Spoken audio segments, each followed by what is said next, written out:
All right, everyone, get ready for another deep dive because today we are diving headfirst into the witchy world of Agatha all along. Oh, yes, Agatha Harkness.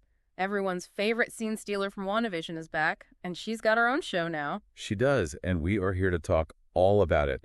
We'll be taking a look at this premiere episode and figuring out just what makes it so deliciously wicked. And to help us do that, we're turning to a review from IGN, which gave the show a pretty impressive score. Right, they gave it an 8 out of 10. Which, let's be honest, for a Marvel show these days, that's saying something. It's practically a glowing endorsement. So we're going to break down why they loved it, why Agatha all along is being called a seriously sinister good time.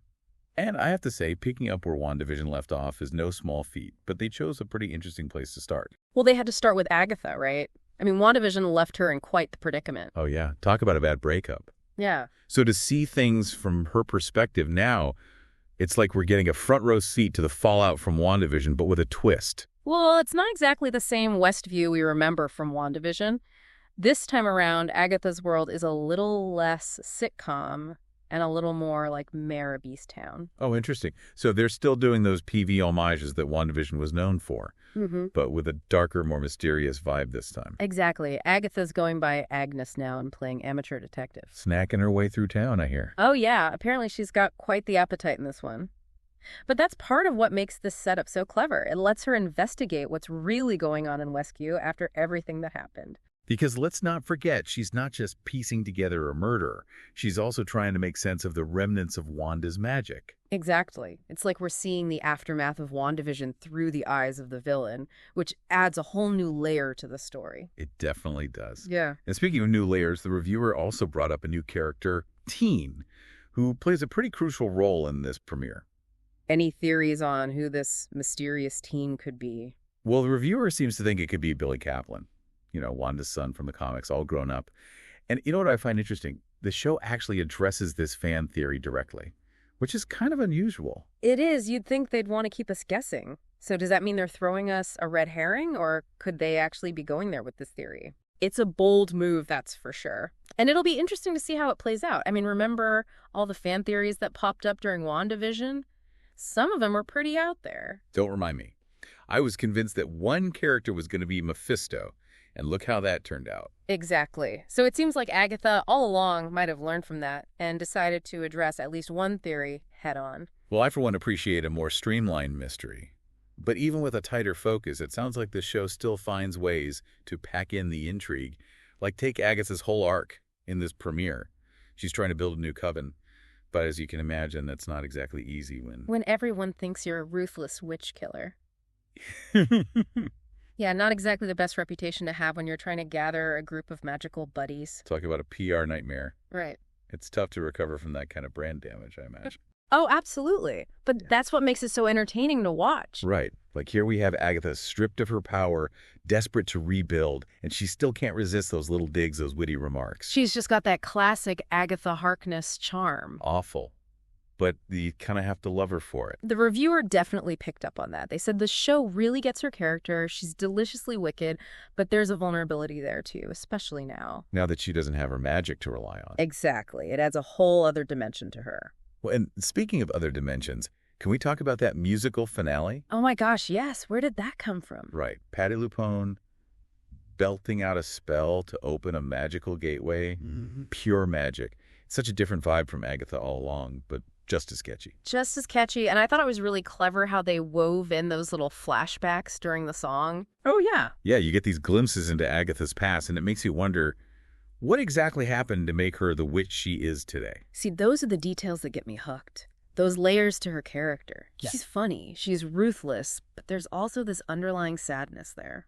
Definitely makes you want to know more about her history. For sure. And speaking of history, the reviewers also pointed out how the events of WandaVision are still very much present in Westview. Oh yeah, the town might be free from the hex, but the trauma lingers? Right, it's like that fear of Wanda. It's still there under the surface. You see it in those wary glances, the anti-Scarlet Witch graffiti. Subtle but effective. It really is. It adds this layer of realism to the whole thing. Yeah. You know, it makes you think about the lasting impact of what happened, not just the magical spectacle of it all. Trauma sticks with you, magic or no magic. So true. And speaking of things that linger, The reviewer also made a point of mentioning that locket Agatha's always wearing. Oh, yes, the one with the lock of hair in it. That's the one. It clearly means something to her because it's the only thing that makes her hesitate when she's leaving Westview. It's got to be something or someone important if it has that much hold on her. Right. So do you think it could be connected to her son, Nicholas Scratch? He's a pretty big deal in the comics, and we know Agatha has a complicated history with her family. Could be. Or it could be a memento of her coven back in Salem. Ooh, a reminder of the power she lost. Exactly. The show hasn't given us all the answers yet, but it's those little details, those breadcrumbs that keep us guessing. Speaking of guessing, did you see who they got to play the new villain, Rio Vidal? Aubrey Plaza. Yeah. Aubrey Plaza as a Marvel villain. I'm here for it. Yeah. And that whole confrontation with Agatha in the kitchen. So intense. The reviewer said it was chilling. Like, there's definitely some bad blood there. See, that's what I don't get, though. If Rio hates Agatha so much, why help her break free from Wanda's control in the first place? It's a good question. It implies a deeper history between them, right? There's got to be more to the story. The reviewers seem to think so. They even speculated that maybe there's some jealousy or a thirst for revenge at play. Ooh, juicy. I love a good revenge plot. Who doesn't? Honestly, though, this show is already shaping up to be even more twisted than WandaVision. Agreed. And we can't forget the MCU is really leaning into the whole magic thing now. No more science-sufficiently advanced explanations. Yeah. We're talking real-deal witches, even a whole musical number about the Witch's Road. It's like the MCU is finally saying, yeah, magic is real, deal with it. And I love it. Me too. It's about time. And Agatha all along really leans into that. You've got the fun, the spectacle, but also these deeper questions about power and morality. It's a really compelling mix. But you know what else is compelling? What's that? Our lingering enchantment, of course. The thought I want to leave you with today. Ah, yes. Well, you know, throughout the review, the writer kept bringing up this one point about Agatha's reputation. You mean how she's supposed to be this big bad witch killer? Exactly. So if she's so notorious, so feared, why would Rio Vidal go through all that trouble to free her from Wanda's spell only to attack her later? It's true. It's like, hey, I just helped you escape, now prepare to die.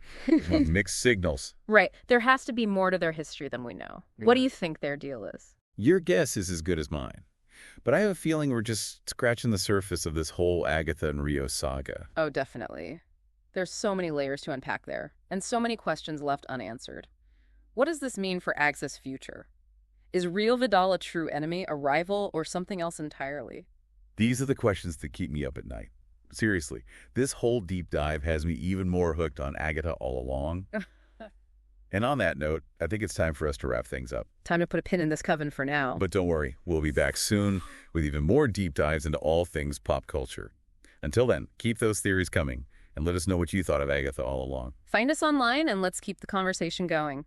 Because when it comes to Agatha Harkness, Yeah. the magic is just getting started.